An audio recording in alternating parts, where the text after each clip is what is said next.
মায়ের কাছে গিয়ে দিনগুলো খুব আরামায়েশে কাটিয়ে আসলাম। দিনগুলো কেমন যেন খুব তাড়াতাড়ি চলে গেল। বাবার বাড়িতে গেলে এরকমই হয়, কখন সকাল হয় কখন বিকেল হয় টেরও পায় না, খুব তাড়াতাড়ি দিনগুলো কেটে যায়। তো আবার চলে এসেছি নিজের সংসারে, এসেই তো সব কাজকর্ম একা হাতে গুছাতে হচ্ছে।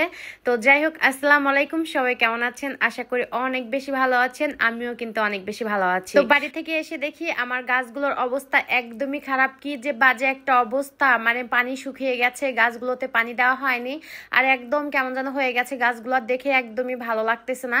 আপনাদের ভাইয়া অনেক বেশি পরিমাণ পানি দিয়ে গেছিল, তারপরে কেমন যেন মরা মরা হয়ে গেছে। তো তারপরে একটু পরিষ্কার করে সুন্দর করে একটু পানি দিলাম। আর একটা হচ্ছে অনেক বড় একটা ডাল বের হয়েছে, এটা হচ্ছে পুরুষ ডাল বলে। এই ডাল দিয়ে কিন্তু একদমই ফুল হয় না, যখন এই ডালগুলো বের হবে তখনই কিন্তু কেটে ফেলে দিতে হবে। তো আমি হচ্ছে কেটে ফেলে দিলাম। আসার পর থেকে এত বেশি ব্যস্ত ছিলাম, কাটবো কাটবো করে কাটাই হয়নি। তো আজকে হচ্ছে কেটে ফেলে দিলাম। ওই ডালে কিন্তু একদমই ফুলও হবে না, কিছুই হবে না। ওই ডালটা থাকলে গাছের আরো বেশি ক্ষতি হয়। তো যাই হোক, আমি কিন্তু রান্নাঘরে চলে এসেছি। আজকে দুপুরে রান্না করব ডিম দিয়ে, হচ্ছে বুটের ডাল দিয়ে। অনেক বছর পর রান্না করতেছি, কবে রান্না করেছি লাস্ট আমার এটা মনেই নাই।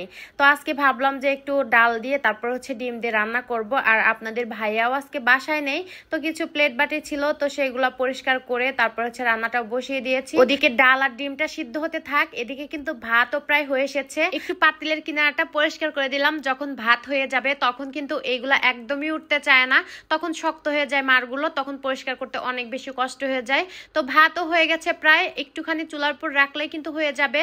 আর এদিকে কিন্তু ডালটাও খুব সুন্দরভাবে সিদ্ধ হয়ে গেছে। আর আমি কিন্তু ডিমগুলাকে খুব সুন্দরভাবে পরিষ্কার করেই কিন্তু আমি ডালের মধ্যে সিদ্ধ করতে দিয়েছি। অনেকে এবার বলতে পারেন যে ডিমগুলা কেন আমি ডালের মধ্যে সিদ্ধ করতে দিয়েছি। আসলে ডালগুলা সিদ্ধ হতে অনেকটা টাইম লাগবে, ভাবলাম যে ডিমগুলো ওর মধ্যে দিয়ে দিই, তাহলে একসাথে সিদ্ধ হয়ে যাবে। একটু বুদ্ধি খাটিয়ে চলতে হয় আর কি। তো ডালগুলো কিন্তু খুব সুন্দরভাবে সিদ্ধ হয়ে গেছে। আর ডালের মধ্যে একটু ময়লা ময়লা ছিল, সেগুলো পরিষ্কার করে নিলাম। আর ডালগুলো না আমি গতকালকে রাত্রে ভিজে রাখছিলাম, এই কারণে খুব সুন্দরভাবে সিদ্ধ হয়ে গেছে। এখন আমি ডিমগুলোকে সুন্দর করে ভেজে তারপরে উঠিয়ে নেব। আর ডিমগুলা কিন্তু আমি আগে থেকে হলুদ আর একটুখানি মরিচের গুঁড়া দিয়ে মাখিয়ে রেখে দিয়েছিলাম। এভাবে করে ডিম ভাজলে কিন্তু ডিমটা দেখতে অনেক সুন্দর দেখা যায়, অনেক সুন্দর একটা কালার আসে। তো যাই হোক, ডিমগুলা কিন্তু উঠিয়ে তারপরে কিন্তু আমি ওই তেলের মধ্যে সুন্দর করে মশলাটাকে কষিয়ে নিয়েছি। মশলা কষানো আর দেখালাম না। তারপর মশলাটাকে সুন্দর করে কষিয়ে নিয়ে তার মধ্যে কিন্তু আমি ওই যে ডালগুলো দিয়ে দিলাম। ডালগুলা কিন্তু আমি ওই মশলার সঙ্গে অনেকটা সময় অফ ক্যামেরায় কষিয়ে নিয়েছি। এখন হচ্ছে আমি ঝোলের পানিটা দিয়ে দিলাম। অনেকটা পরিমাণ বেশি পানি দিয়েছি, কারণ সিদ্ধ হতে অনেকটা টাইম লাগবে। আমার বুবু আগে বলতো ডাল রান্না করার সময় যত বেশি জাল হবে তত বেশি কিন্তু ডাল মজা হবে। আমার বুবু যখন ডাল রান্না করছে তখন সারা বাড়ি ঘ্রাণে একদম মোমো করছে। আর আমার বুবুর হাতের ডাল যারা যারা খাইছে এখন পর্যন্ত ভোলে নাই, এখন পর্যন্ত তারা প্রশংসা করে। আবার অনেকেই বলতে পারেন বুবুটা আবার কে? বুবু হচ্ছে আমার দাদি। আমরা দাদিকে কখনোই দাদি করে বলি নাই, আমরা সবসময় দাদিকে বুবু করে বলেছি। 1.5 বছরের মতো আমার বুবু তো মারা গেছে। সবাই আমার বুবুর জন্য অনেক বেশি দোয়া করবেন। আমি যখনই ডাল রান্না করি তখনই বুবুর কথা অনেক বেশি মনে হয়। তো যাই হোক, অনেক কথা বলে ফেললাম। এদিকে কিন্তু আমার ডাল রান্নাটা হয়ে গেছে। আজকের ডাল রান্না কিন্তু অনেক বেশি মজা হয়েছে।